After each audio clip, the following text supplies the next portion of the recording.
अगर परिवारों को दिया जा रहा है तो परिवारों के देने के रास्ते पे रुकावट पैदा कीजिए ना। ये कहां से मुसलमानों के औकाफ पर आप गैर मुसलमानों को मेंबर बना करके हस्तक्षेप करना चाह रहे हैं। वक्फ बोर्ड का अपना वक्फ ट्रिब्यूनल है और उसको जगह पर आप कलेक्टर का राज बनाना चाह रहे हैं। तो हमारे हितैषी आप तो बने हुए नहीं है, बल्कि वक्फ की रही सही जो जायदाद है इसको लुटवाने के लिए, इसको बर्बाद करने के लिए सरकारी शिकंजा कसकर मुसलमानों को कैसे दस्तबरदार करने के लिए ये एक सोची समझी साजिश है। नीतीश कुमार के लोगों का चेहरा साफ हो गया। वो नीतीश कुमार जो कहते हैं कि साहब हम बीजेपी के साथ हैं लेकिन बीजेपी के एजेंडे पे नहीं है। भाई 370 में आप उनके साथ रहे, एनआरसी में उनके साथ रहे, तलाक बिल में उनके साथ रहे और आज मुसलमानों पर तलवार गिरी हुई है वक्फ बोर्ड वक्फ बिल के नाम पर। और आपका आदमी तो टीडीपी के लोगों ने तो इस तरह की गुलामी नहीं की जिस तरह से नीतीश जी कर रहे हैं। और इसने पूरे तौर पर वक्फ की इमलाक को बर्बाद करने वालों का समर्थन किया है।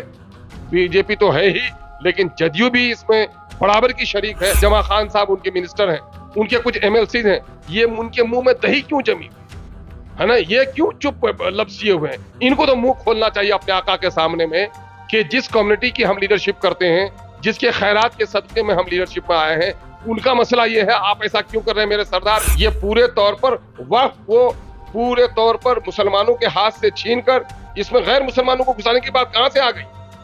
और हम जो कुछ हमारी कठिनाई हमारी जमीन पर पटने में ही देखिए, पटने में कोतवाली की मस्जिद भी बनी हुई वक्फ की जमीन पर, तो सरकार तो खुदे कब्जा किए हुए। नमस्कार, स्वागत है आप सभी का द बिहार टॉप में। मेरा नाम उदित तारन है। देखिए, देश में एक बवाल मचा हुआ है। बवाल इस बार फिर धर्म के मसले को लेकर है। किरण रिजिजू जो कि अल्पसंख्यक प्रकोष्ठ के मंत्री हैं, उन्होंने जैसे ही लोकसभा में वक्फ बोर्ड के बारे में चर्चा शुरू किया, विपक्ष जो है और सबसे पहले एआईएमआईएम यानी असदुद्दीन अवैसी जो है वो खड़े हो गए।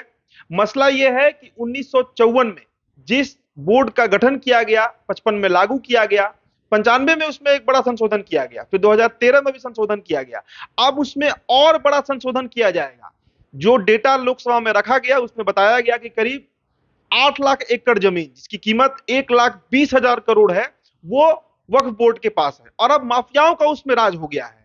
गैर मुसलमान को भी बोर्ड में शामिल करने की चर्चा की जा रही है। एआईएमआईएम सबसे अधिक इस पर आवाज उठा रही है। हमारे साथ अख्तरुल ईमान साहब हैं, अमौर से विधायक हैं और प्रखर नेता हैं।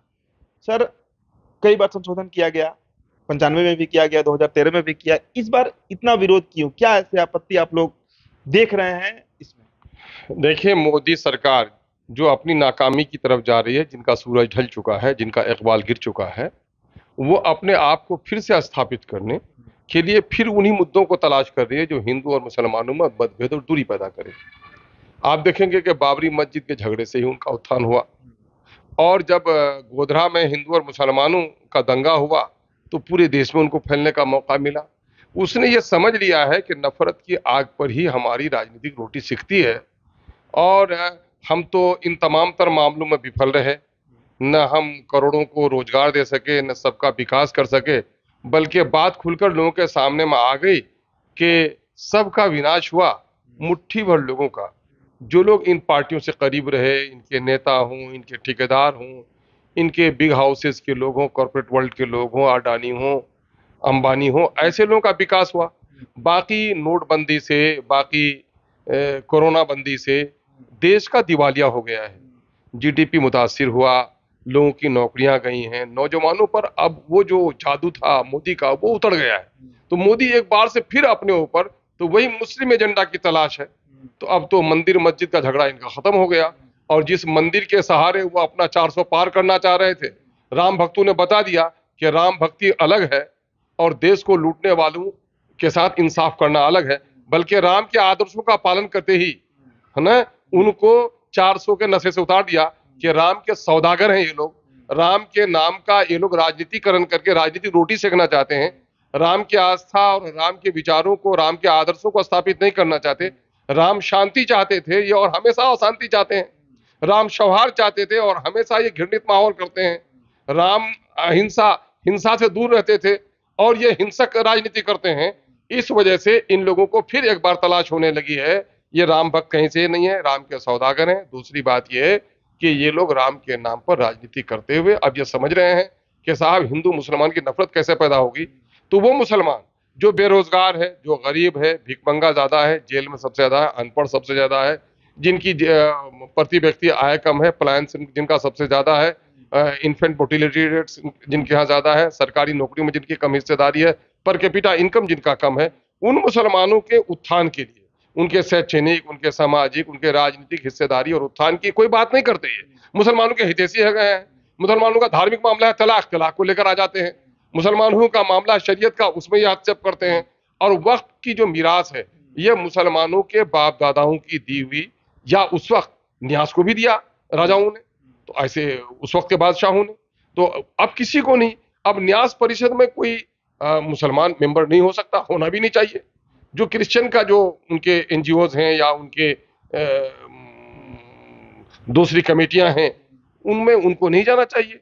और आज ये वक्त को बर्बाद करके मुसलमानों की रही सही जो उम्मीद है, वक्त की जो जायदाद है, जिसने वक्त किया इसको, उसको वाकिफ कहते हैं। और उसकी मंशा ये थी कि इस जमीन को किस किस काम में लगाया जाए, और इस जमीन की आमदनी को लगाया जाए मुसाफिरों के लिए, इस जमीन की आमदनी को अनाथ बच्चों के लिए, एजुकेशन के लिए, वेलफेयर के काम के लिए, बेवाओं के लिए।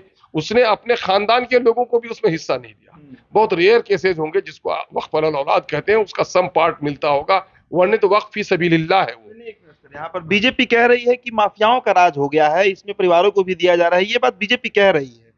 अगर परिवारों को दिया जा रहा है तो परिवारों के देने के रास्ते पे रुकावट पैदा कीजिए ना। ये कहां से मुसलमानों के औकाफ पर आप गैर मुसलमानों को मेंबर बना करके हस्तक्षेप करना चाह रहे हैं? वक्फ बोर्ड का अपना वक्फ ट्रिब्यूनल है, और उसको जगह पर आप कलेक्टर का राज बनाना चाह रहे हैं।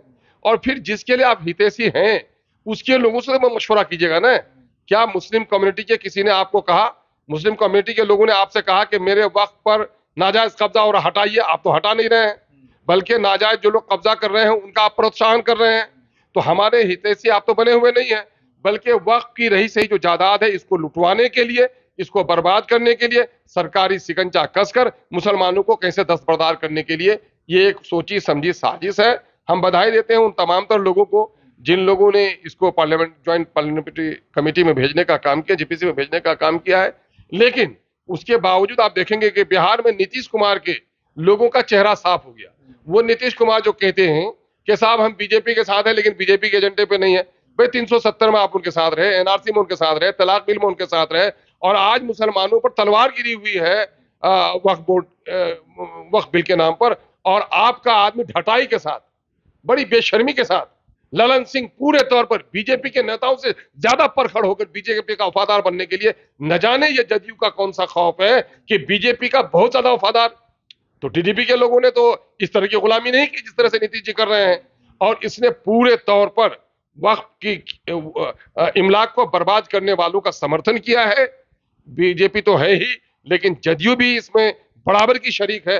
अब जदयू के उन नेताओं को जो कहते हैं कि हम बीजेपी पर आस्था नहीं रखते, जो ये कहते हैं कि साहब नीतीश कुमार अलग चीज हैं, ये मुसलमानों के बारे में बहुत बेखा है, तो ये जो उनके लीडर्स हैं, या उनके अभी जमा खान साहब उनके मिनिस्टर हैं, उनके कुछ एमएलसी हैं, ये उनके मुंह में दही क्यों जमी हुई है ना? ये क्यों चुप लपसिए हुए हैं? इनको तो मुंह खोलना चाहिए अपने आका के सामने में कि जिस कम्युनिटी की हम लीडरशिप करते हैं, जिसके खैरात के सदके में हम लीडरशिप में आए हैं, उनका मसला ये है, आप ऐसा क्यों कर रहे हैं मेरे सरदार? ये कहने की हिम्मत भी नहीं कर रहे हैं। तो मैं कह रहा हूं, और उसके अलावा छुट भैया जो दलाल लोग हैं, उनके मुंह में भी बहुत सारे हमारे धार्मिक गुरुजी भी उनके लिए बड़ी प्रार्थना करते रहते हैं, उनके भी जबान खुलनी चाहिए कि साहब नीतीश कुमार जी किस राह पे चल रहे हैं। ये एक तो मुसलमानों को साइडलाइन कर दिया, क्या वो मोदी जी जिसके कैबिनेट में एक भी मुसलमान नहीं है, वो नीतीश जी जिसके यहाँ एक भी जीत कर नहीं आ सका माइनॉरिटी का कोई आदमी, इसमें वो कितने हितैषी हो गए हैं? उनको समझना चाहिए कि माइनॉरिटी के लोगों की इतनी दूरी हमसे क्यों हो रही है। देखिए, सच्चा लोकतंत्र वही है जहां माइनॉरिटी के लोग इत्मीनान से रह सकें, और आपने माइनॉरिटी को ऐसे खौफ में कर दिया है कि आज माइनॉरिटी के लोग हर जगह मॉब लिंचिंग्स हो रहे हैं।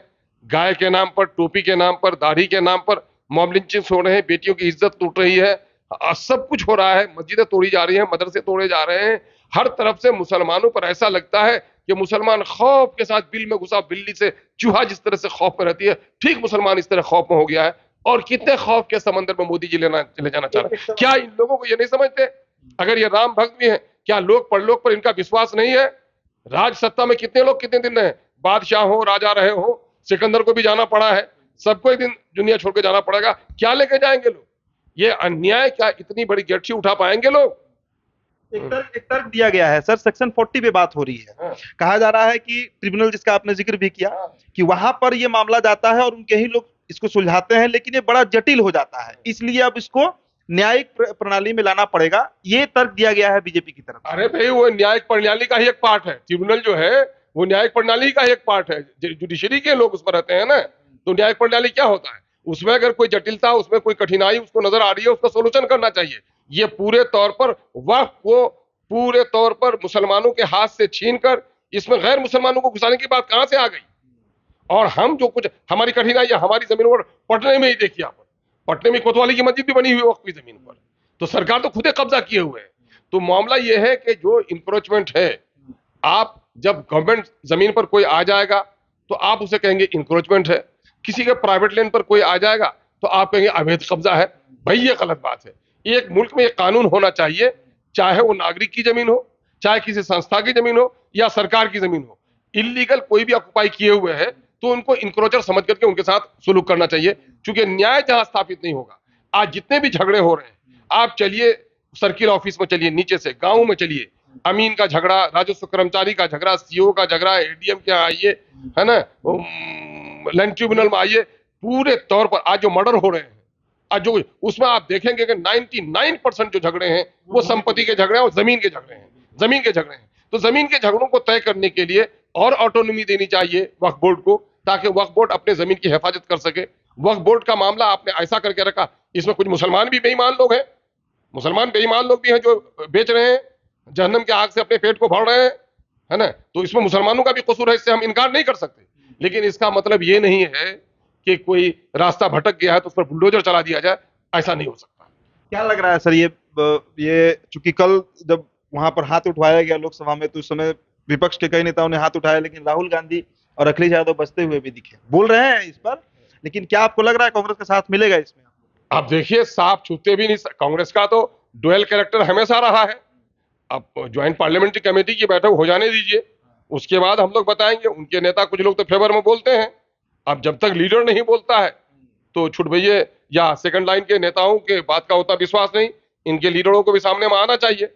और आज देश में हो ये गया है कि वोट बैंक के खातिर लोग ये समझते हैं कि घर जलाने से वोट मिलेगा तो घर जला दो, गांव बसाने से वोट मिलेगा तो गांव बसा दो, मुझे गालियों के देने से, किसी कम्युनिटी को गाली देने से मेरा वोट बढ़ जाएगा तो उस कम्युनिटी को गाली दे दो। ये बहुत ही घृणित आचरण है लोकतंत्र का, कि लोकतंत्र में सत्य के पक्षधर बनकर लोग उठे, न किसी का पक्षधर बने, न लोग निष्पक्ष बने, बल्कि सत्य का पक्षधर बन जाएंगे जो लोग, वो लोग आज नहीं कल सत्ता में आएंगे। आज जो लोग इस तरह से कहेंगे, इसको इब्नुल वक्त कहते हैं, है ना। समय के साथ जो बदलते रहते हैं चेहरा, जनता उनके चेहरे को देख रही है और जनता उनको निगरानी भी कर रही है कि मेरे समय पर कौन काम हम मुझे काम आ रहा है।